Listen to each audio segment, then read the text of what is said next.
Hello everyone, कैसे हैं आप सब। आज हम पढ़ेंगे प्रश्नावली 1.3 जो है वास्तविक संख्या की प्रश्नावली 1.3। और पहला हमारा क्वेश्चन है कि सिद्ध कीजिए कि √5 एक अपरिमेय संख्या है।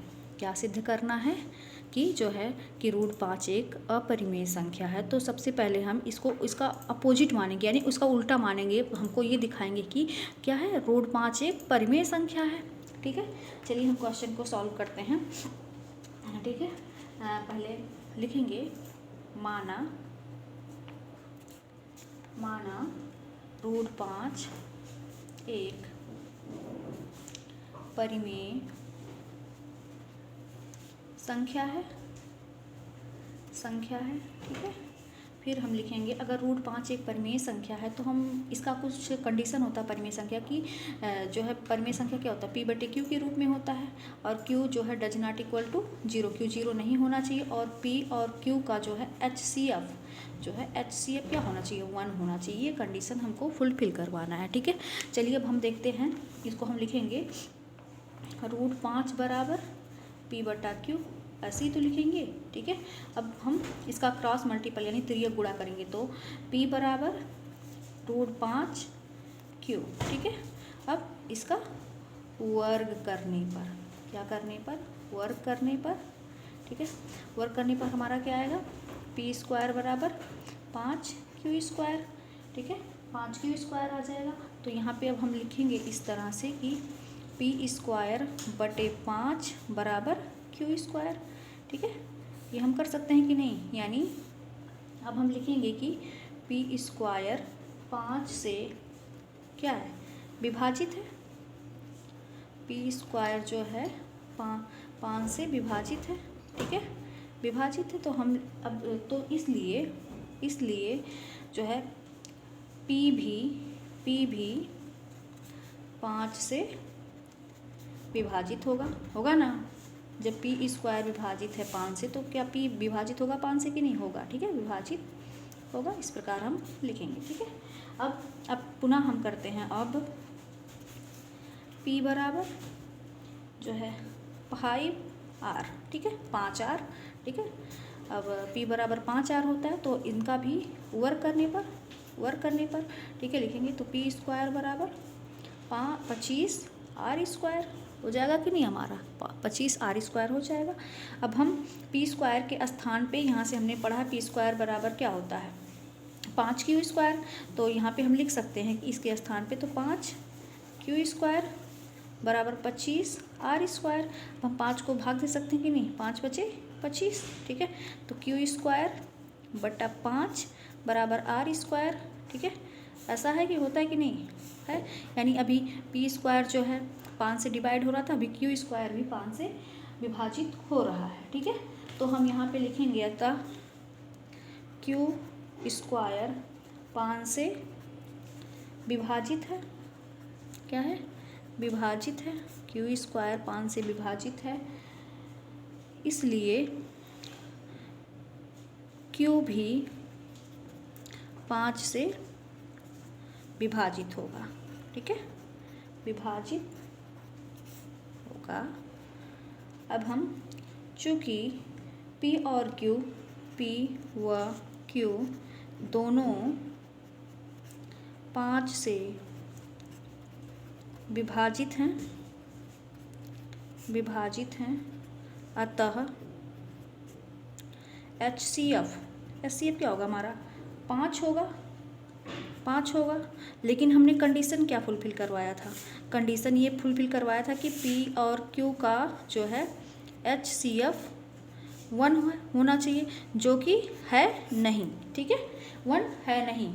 अतः हम लिखेंगे यहाँ पे, अब हम लिखेंगे कि जो है कि हमारी अवधारणा, यहाँ पे अब हम लिखेंगे कि अतः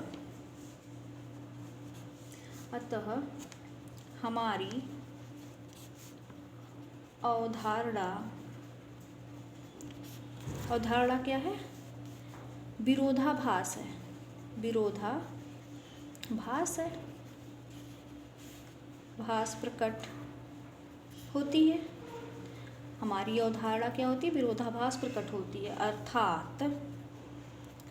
अर्थात अब क्या होगा, रूट 5 एक अपरिमेय संख्या है, अपरिमेय संख्या है। इस प्रकार हम लिखेंगे और इस तरह से हम पूरा अच्छे से लिख समझ के पढ़ चुके हैं। ठीक है, ये हमारा आंसर हो गया। अब हम दूसरा क्वेश्चन पढ़ते हैं, देखते हैं क्या हमारा दूसरा क्वेश्चन क्या है। सिद्ध कीजिए कि 3 + 2 रूट 5 एक अपरिमेय संख्या है। सिद्ध कीजिए कि 3 + 2 रूट 5 एक अपरिमेय संख्या है। चलिए हम देखते हैं दूसरा क्वेश्चन।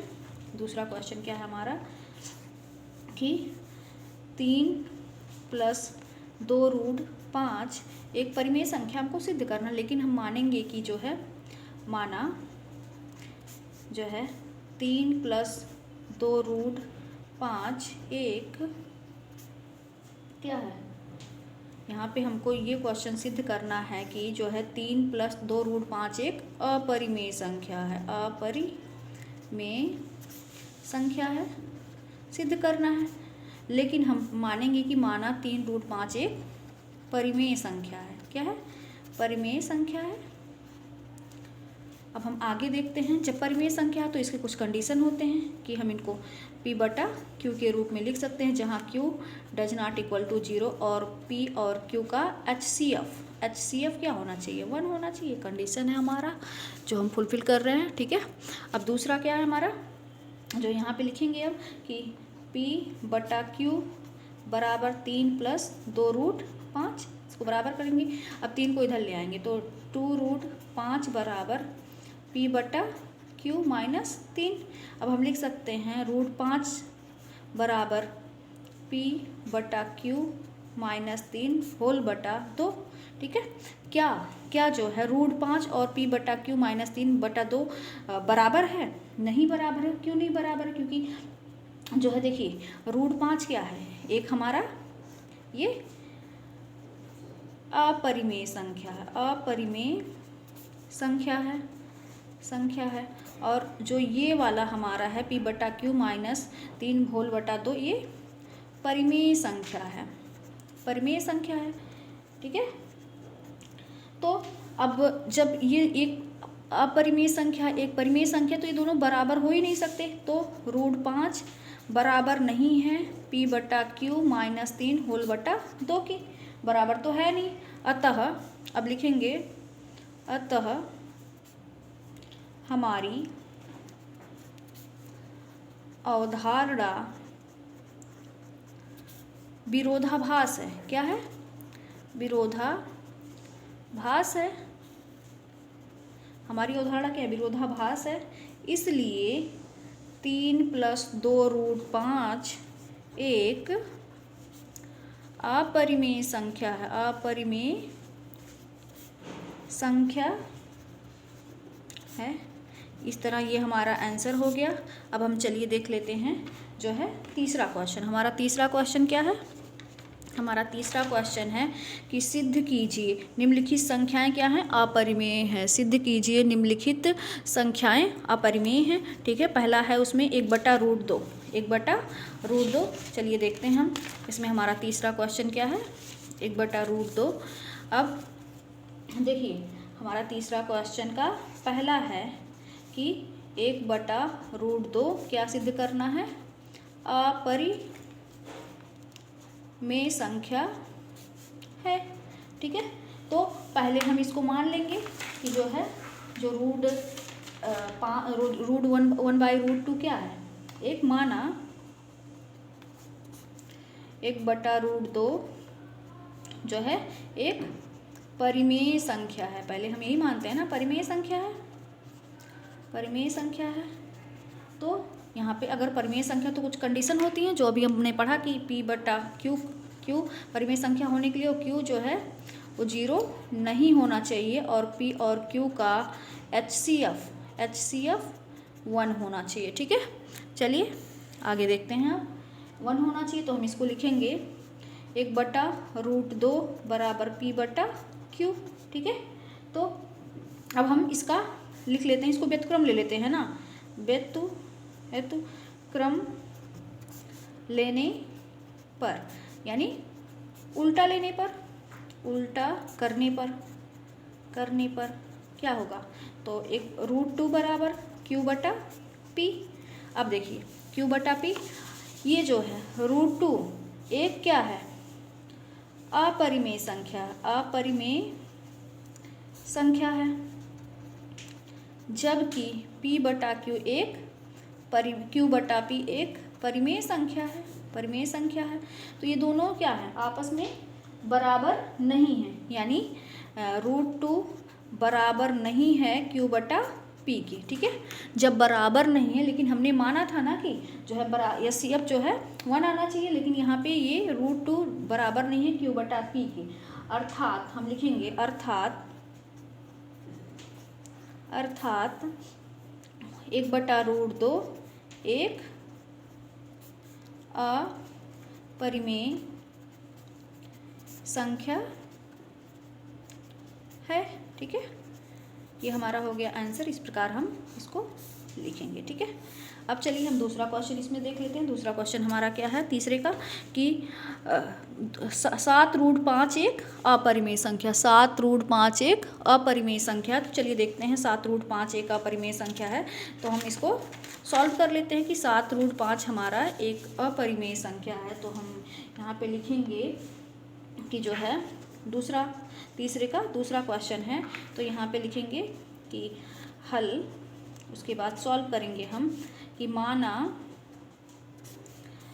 जो है 7√5 एक क्या है, परिमेय संख्या है, क्या है, परिमेय संख्या है। अब देखिए जब 7√5 एक परिमेय संख्या, तो यहाँ पे परिमेय संख्या के लिए कंडीशन है P/Q के रूप में लिख सकते हैं, और Q does not equal to 0, Q 0 नहीं होना चाहिए, और P और Q का HCF जो है वो 1 होना चाहिए, ठीक है। ये हमारा कंडीशन है, ठीक है। अब देखिए यहाँ पे हम लिखेंगे, अगर ये परिमेय संख्या है तो 7√5 बराबर P/Q, इस प्रकार हम लिख सकते हैं, ठीक है। अब देखिए √5 बराबर P/7Q, ऐसा हो गया, ठीक है। और देखिए ये √5 क्या है, एक हमारा अपरिमेय संख्या है, ये हमारा संख्या है, और ये क्या है, हमारा एक परिमेय संख्या है, ठीक है। तो √5 बराबर नहीं है किसके, P/7Q के, ठीक है। जब बराबर नहीं है तो नहीं हो सकता, यानी ये दोनों बराबर हो ही नहीं सकते। तो लिखेंगे अतः 7√5 एक, यहाँ पे लिखेंगे अवधारणा विरोधाभास है हमारा, ठीक है। अब हम देख लेते हैं विरोधाभास है, तो यह एक अपरिमेय संख्या है, क्या है, एक अपरिमेय संख्या है। ये हमारा आंसर हो गया। अब हम तीसरा क्वेश्चन देख लेते हैं। इसमें तीसरा क्वेश्चन इसका क्या है, जो हमारा तीसरा क्वेश्चन है कि सिद्ध कीजिए कि 6 + √2 तीसरे का थर्ड क्वेश्चन, तीसरा क्वेश्चन जो है कि 6 + √2 एक अपरिमेय संख्या है, ठीक है। क्या है, अपरिमेय संख्या है। अब यहाँ पे लिखेंगे हल, माना 6 + √2 एक परिमेय संख्या है, क्या है, परिमेय संख्या है, 6 + √2 परिमेय संख्या है। तो अगर परिमेय संख्या है तो इसको हम P/Q के रूप में लिख सकते हैं। तो 6 + √2 बराबर P/Q, तो √2 को यहीं पे रख लेते हैं, लिख ले, इसको जाएगा इधर तो घट जाएगा, P/Q - 6, ठीक है। अब देखिए √2 क्या है, एक हमारा अपरिमेय संख्या है, जबकि P/Q - 6 एक परिमेय संख्या है, तो √2 बराबर नहीं हो सकता P/Q - 6 के, बराबर तो होगा नहीं ना, कैसे बराबर, एक अपरिमेय संख्या एक परिमेय संख्या है। तो लिखेंगे अतः अवधारणा विरोधाभास है, विरोधाभास है। क्या है उदाहरण? विरोधाभास है। अतः 6 + √2 एक क्या है? अपरिमेय संख्या, अपरिमेय संख्या है। ये हो गया हमारा आंसर पूरा अच्छे से। ठीक है, अब हम 1 प्रश्नावली 1.3 पूरे तरीके से कंप्लीट कर लिए हैं। अब हम दूसरी प्रश्नावली 1.4 नेक्स्ट वीडियो में पढ़ेंगे। तब तक के लिए थैंक यू सो मच।